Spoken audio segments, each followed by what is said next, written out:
और यूक्रेनी हमलों के बाद रूस की तैयारी। एक और सबसे बड़ी खबर आपको बता दें, जहां 100 से ज्यादा सैटेलाइट लॉन्च रूस करेगा। अंतरिक्ष में सैटेलाइट नेटवर्क रूस बनाएगा। सैटेलाइट नेटवर्क से ड्रोन कंट्रोल होंगे,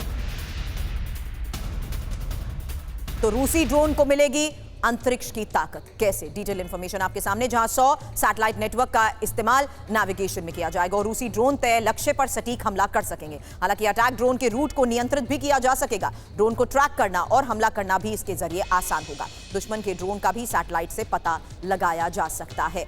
अब एक और बड़ी खबर, और ये यूक्रेन के सुमी में भीषण जंग को लेकर वो बड़ी खबर है, जहां सुमी पर रूसी सेना का दबाव बढ़ चुका है और रूसी सेना ने कई जगह पर बढ़त बना ली है। हालांकि कई गांव पर रूसी सेना के कब्जे को लेकर भी खबर आई है।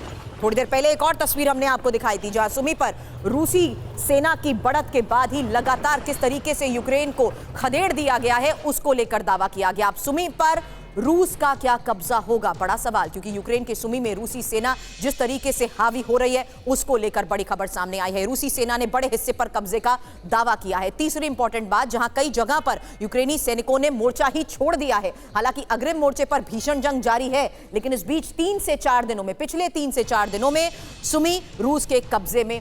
जिस तरीके से खदेड़ने में यूक्रेनी फोर्स को ये कामयाब हुए हैं, दावा कर रहे हैं कि अब ये पूरी तरीके से आने वाले वक्त में इनके कब्जे में आ सकता है। सुमी के कटने से यूक्रेन को रणनीतिक झटका तो लगेगा ही, लेकिन इस बीच एक और सबसे बड़ी खबर, और ये आज की एक और बड़ी खबर, जहां नेटो का यूरोप के देशों को निर्देश और एयर डिफेंस मजबूत करने का ये निर्देश है। क्या?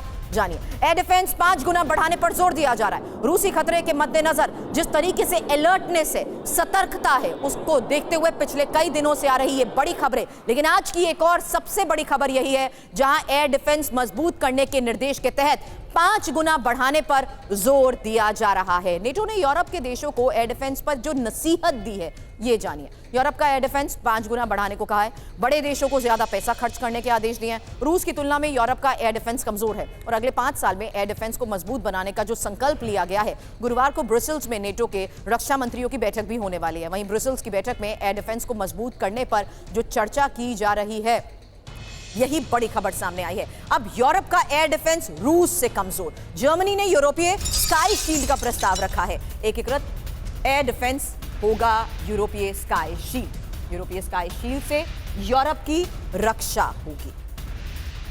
मिसाइल हमलों को रोक सकेगा यूरोपीय स्काई शील्ड। आपको बताते हैं नेटो किस तरीके से अपर्याप्त एयर डिफेंस से जूझ रहा है। कमजोर है, इसीलिए इस शब्द का इस्तेमाल किया।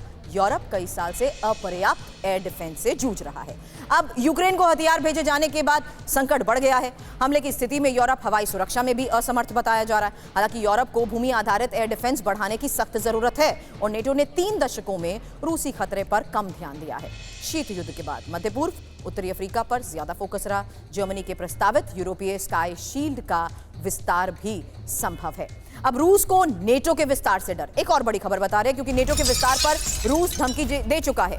नेटो पर कार्रवाई की धमकी रूस की तरफ से। वहीं आपको बता दें, नेटो में शामिल हो सकता है यूक्रेन।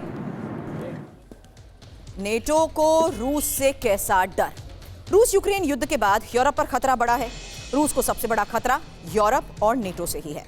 अब पुतिन नेटो के विस्तार से बेहद खफा है। इसी को लेकर मनीष, हमने कुछ दिन पहले भी चर्चा की थी। हालांकि यूक्रेन में नेटो के दखल से भी रूस नाराज है और रूसी नेता यूरोप पर हमले की धमकी भी देते रहते हैं। हालांकि रूस नेटो में सीमित युद्ध हुआ तो खतरे में यूरोप भी आएगा और रूस की ड्रोन मिसाइल ताकत यूरोप के देशों से ज्यादा है।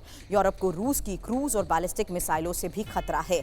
अब इस खतरे के बीच यूक्रेन का नेटो सदस्य बनना और इस बीच युद्ध का विस्तार होते हुए, थोड़ी देर पहले आपने कहा कि भले ही रूस यूक्रेन युद्ध रुक जाए, लेकिन रूस वर्सेस यूरोप आप जरूर देखेंगे सुरभि। इसी को जोड़ते हुए इस खबर से समझाइए मनीष। देखिए, रूस और नाटो के बीच अगर कभी युद्ध होता है, जो कि हो सकता है, इसकी काफी संभावना है, तो वो सीमित युद्ध नहीं होगा। जिसको आप तीसरा वर्ल्ड वॉर कहते हैं, वो वही होगा जो कि रूस वर्सेस नाटो होगा।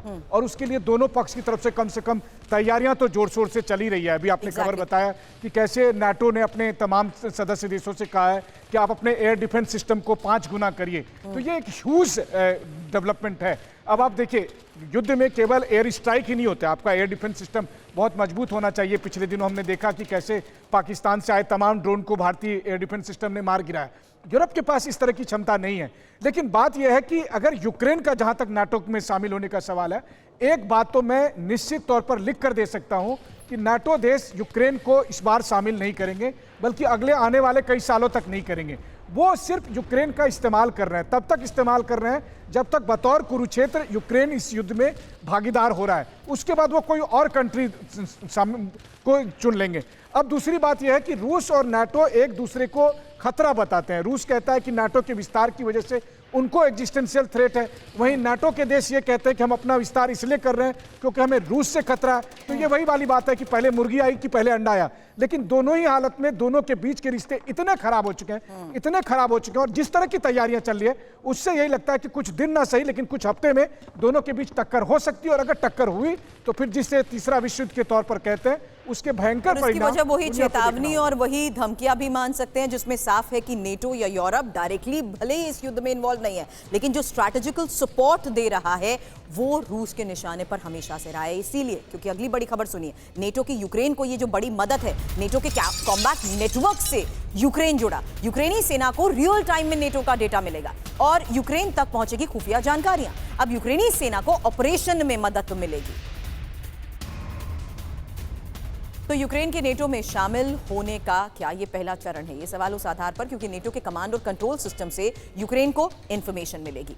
यूक्रेनी F-16 मिराज 2000 जेट नेटो के साथ डेटा शेयर करेंगे और नेटो सिस्टम और रडार के साथ डेटा का ये जो आदान प्रदान होगा, मनीष वक्त कम है, जरा समझाइएगा जरूर, लेकिन क्योंकि यूक्रेनी सेना को रियल टाइम में खुफिया जानकारियां अगर हासिल होंगी और यूक्रेन को लक्ष्य निर्धारण, सटीक निर्णय लेने में भी जिस तरीके से आसानी होगी, तो जाहिर सी बात है रूस के निशाने पर ये जरूर आ सकते हैं। ऐसे में नेटो का कॉम्बैट नेटवर्क क्या है ये भी समझ लीजिए, क्योंकि बहुस्तरीय सैन्य कम्युनिकेशन और कमांड सिस्टम युद्ध में प्रभावी तरीके से काम करने में ये मददगार, और साथ ही नेटो देश एक ही कमांड प्लेटफॉर्म से निर्देश हासिल करते हैं। अलग अलग सेनाएं एक ही प्रोटोकॉल का पालन करती हैं। रियल टाइम में दुश्मन की मूवमेंट, मिसाइल अलर्ट साझा और साथ ही तेज और सटीक निर्णय लेना भी आसान हो जाता है।